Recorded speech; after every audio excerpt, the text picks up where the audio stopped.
bienvenue dans Horizon 2050. Le Sénégal a lancé une vision ambitieuse, devenir une nation souveraine, juste et prospère d'ici 25 ans. On en parle avec l'expert Mamadou Diop.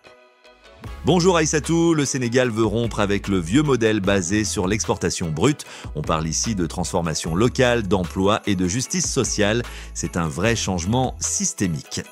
Ambitieux, c'est le mot. Le document pose les bases d'une transformation en profondeur de notre pays d'ici 2050. On parle de souveraineté, d'équité, de prospérité. Qu'est-ce qui t'a le plus marqué dans cette vision ? Ce qui frappe d'abord, c'est l'idée de rupture. Le Sénégal veut sortir d'un modèle économique hérité de la colonisation, basé sur l'exportation brute de matières premières. Le document parle carrément de changement systémique, pour bâtir un modèle basé sur la transformation locale, la justice sociale et une gouvernance renouvelée. Et ça commence par cette notion centrale de souveraineté, déclinée dans tous les domaines. Économique, énergétique, alimentaire, environnemental, même sécuritaire. Exactement. On veut produire notre électricité grâce à nos ressources gaz, soleil, vent, atteindre l'autonomie alimentaire, transformer notre agriculture pour devenir le grenier du Sahel, tout en protégeant notre biodiversité.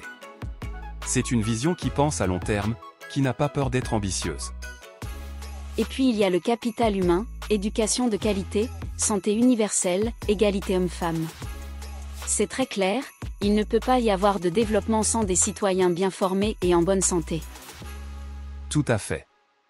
Et là encore, le document va loin, on parle de réforme foncière, de numérisation du système de santé, d'assurance maladie nationale. Et surtout d'un objectif fort, réduire le taux de pauvreté de 37% à 15% d'ici 2050. Ce qui m'a marqué aussi, c'est la volonté d'équilibrer le territoire. Moins de dépendance à Dakar, plus de développement dans le centre et l'est du pays. 8 pôles économiques sont prévus pour redessiner la carte du Sénégal. Oui, c'est un vrai tournant. Aujourd'hui, Dakar concentre 60% du PIB.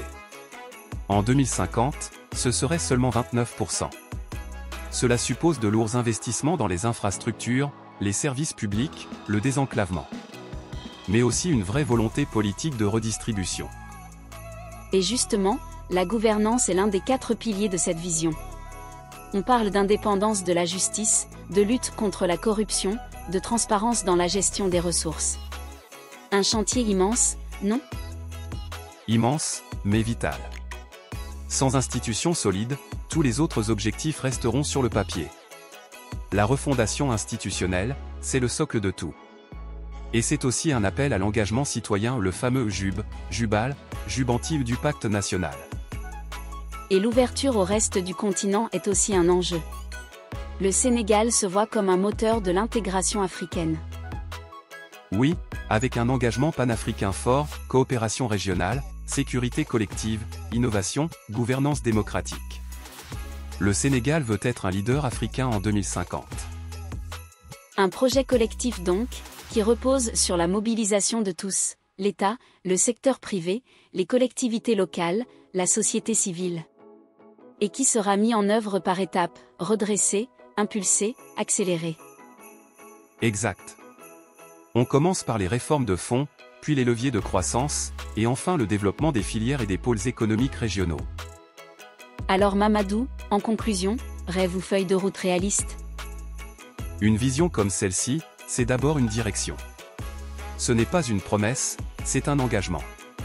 Si on réussit à traduire ces grandes idées en actions concrètes, avec rigueur et volonté, alors oui, 2050 peut marquer une véritable renaissance sénégalaise. Merci Mamadou pour ton éclairage. Et merci à vous, chères auditrices et chers auditeurs. Rendez-vous au prochain épisode d'Horizon 2050 pour explorer un autre pilier de cette transformation. Et n'oubliez pas, l'avenir se construit aujourd'hui. À bientôt.